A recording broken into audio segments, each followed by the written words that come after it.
And we're live. So welcome to this new session. I'm happy to welcome Charles Ning, VP of Enterprise at AI Appier, and he will present about AI-powered personalization and how to increase engagement and conversion. Thank you very much, Stefan. Hello, everybody. Good morning. My name is Charles. I'm the VP of Enterprise AI at Appier. And today we'll be talking about personalization and how you can actually use that to increase engagement and conversion. So let's dive right in.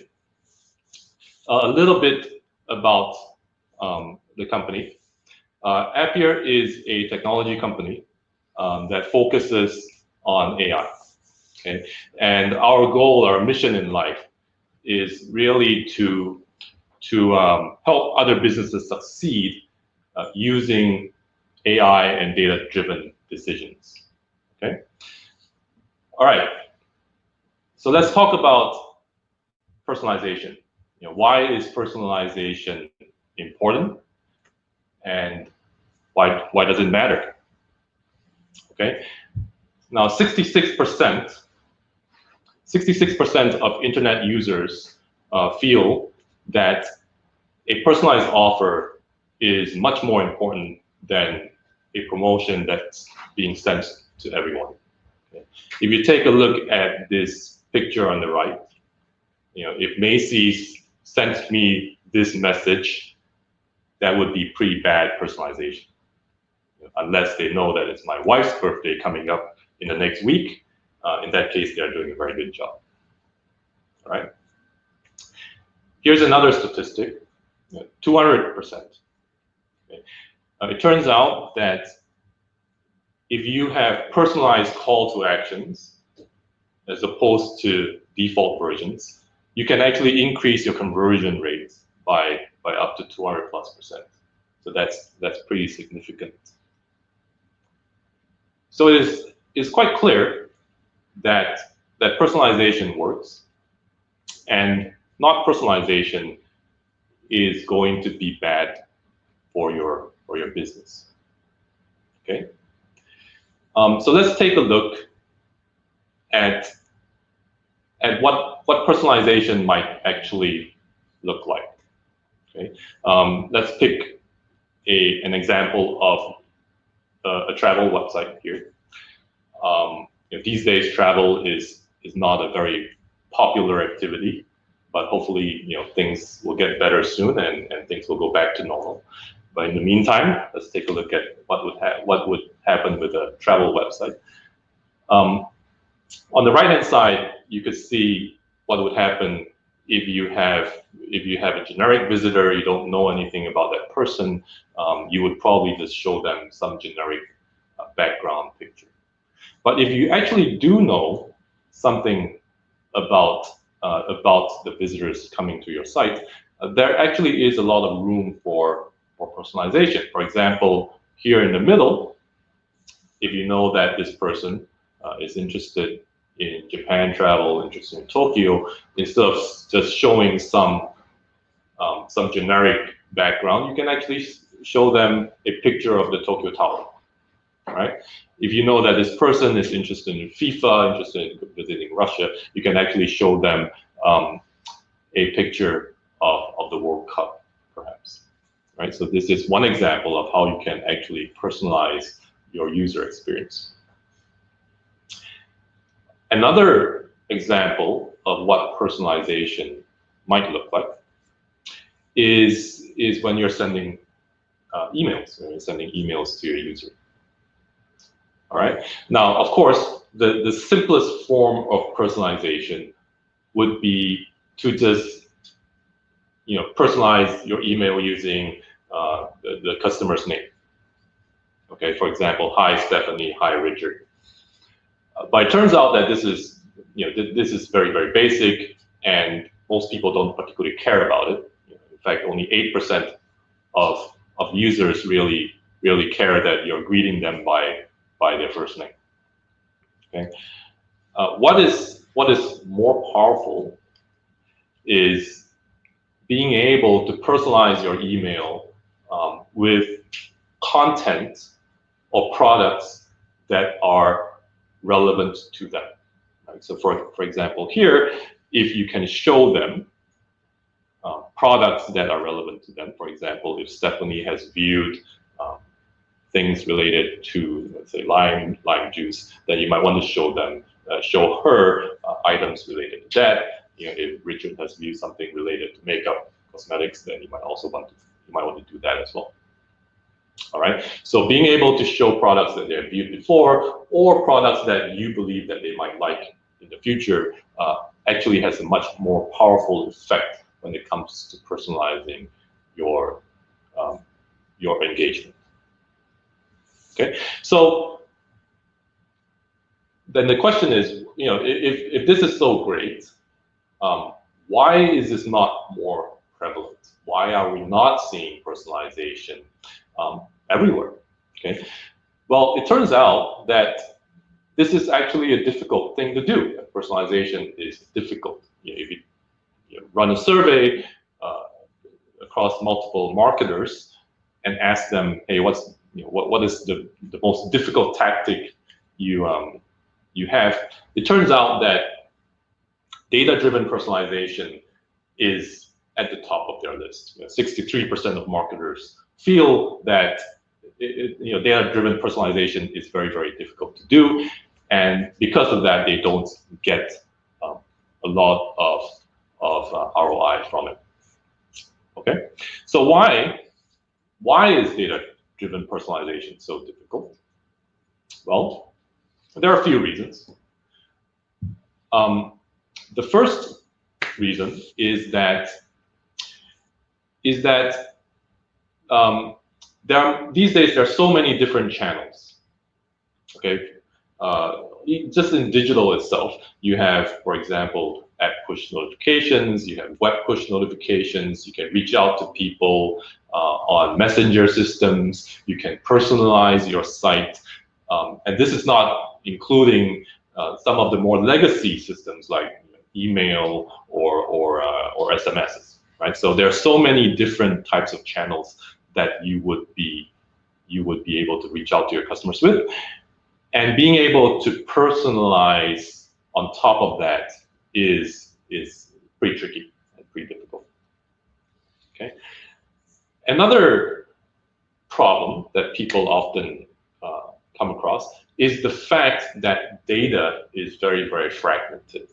Okay. It turns out that about half of businesses have their data in more than 4 different systems, right? The marketing team has their data in some sort of database. The operations team has another database. The customer service team has some other database. So all of this data is spread out everywhere. Okay, and it takes a lot of effort, to really pull all of this together. Okay, now, assuming you can actually get your data together, experimentation is very, very difficult as well.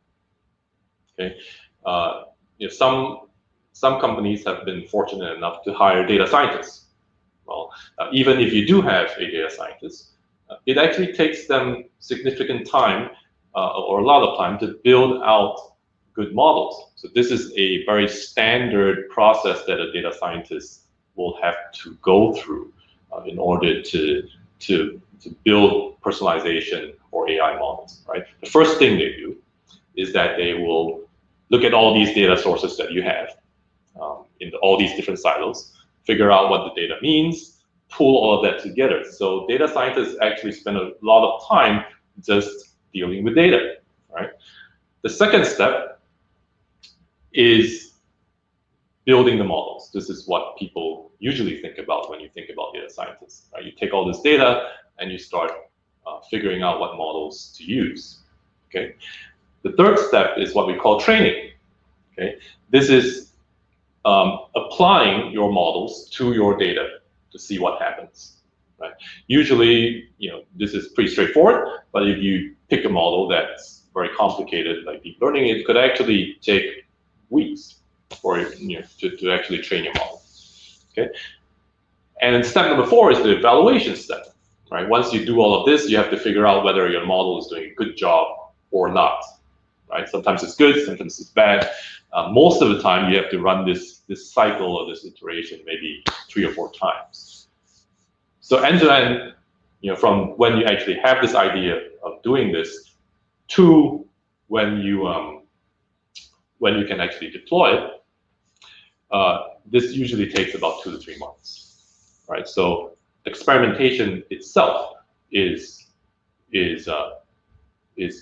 difficult. Okay. All right. So that's why applying personalization, data-driven personalization is tricky. Is difficult. Most people go a couple of routes. First of all, you could build up a top-notch data science team, and they can do that for you, or you could work with a vendor. Either way, if you decide to go down these paths, let's talk about how AI can help you with personalization. Okay, so the first step is really to unify your data. Remember, one of the previous slides we talked about the fact that data is so fragmented. Right, I have 5 different devices. I have a cell phone, a couple of tablets, I have a work computer, I have a home computer. So to most businesses, I'm 5 different people, right? So the first thing that AI can do for you is really to take all of this fragmented data across all of these different devices and tie them all together into a single person, okay? But that's not all. Once you have this single user profile, you can actually append that with that person's interests. Okay, and how do you do that? You can, number 1, take their interest, take their data from your own site, or you can work with third-party partners to collect their data, and then using AI technology, you can predict or extract their interests from all of this raw data. So eventually, what you're going to get is a 360 user profile. Right? So for all of these devices, they belong to the same person, and this person likes running, it likes wine, likes real estate, etc. Okay. Now, once you have these profiles set up, of course, most people get very excited when they get their hands on this. What they tend to do is they will start experimenting and microsegmenting. Right? So, for example, let's go back to the example of travel, where if you try and find someone who's interested in going to France, then you could select people who like France backpacking. You could select let's say Paris vacation. You like people who like the French language, etc., etc. Okay, and people will do this over and over again. Now, usually when you first start off with this, it's exciting. You get to try so many things, but after a while, you figure out that it is relatively inefficient because you're creating all of these microsegments and you're trying to you're trying them out one by one to see which one actually works. Right? So manual work often leads to inefficiency. Right? So this is actually where AI will come in. Okay. So what AI can do for you is, number 1, it can actually help you predict, who are the best people to target. Okay. Number 2, it can predict what I should target that with, right? And once I decide who to target, I can actually decide what to actually show them. And on top of that, it can actually help you decide where to actually engage with them, right? And I'll talk more about these in the later slides. All right, so let's talk about the who part. Okay. Now, if you take a look at this slide, each one of these lines would be a user journey. If you look at the top one here, someone booked a flight, did an online search, ignored a promotion, viewed something on a tablet, saved a hotel, and what's that person going to do next? Well, I don't know, but AI can actually give you a probability, of what this person will do next. Okay, and using this technology, you can actually figure out who is most likely to be interested in something. Okay, so that's how you will be doing predictive segmentation. Okay, the next step is what? Okay, using once you figure out who to target, you can actually use AI to decide what to show them. Right now, first of all, you can start with your browsing history on top of, and then you can apply different types of algorithms. For example, you can apply hot items. You can say if someone put something in a cart, if they recommended something, if they actually viewed something, if something had a similar image. So these are different types of recommendation algorithms, and some of them have been around for quite some time. These days, AI can go an additional step where you can actually build a deep learning model on top of that will predict the intent of a particular person, and that will automatically choose which of these models are the best one, and it will automatically apply that and show the best recommendation. All right. Now, the third thing that AI can actually help you with is where. All right. Let's take this example. On Sunday, Jasmine browsed some clothing or fashion on her iPad. That's what usually people would do on the weekends. But it turns out that most people don't make purchases during the weekends. They will make the purchase during the weekdays. So they browse the iPad. They don't log in. So you don't really know who Jasmine is. Okay. Now, what we can do is we can actually use AI to figure out what other devices Jasmine might be using. Okay, and once we know that, we can actually target Jasmine on her cell phone when she's going to work tomorrow on Monday morning. You can actually send her a message saying, hey, maybe you might be interested in these. Okay, so that is how AI can actually help you determine the right channel to reach out to.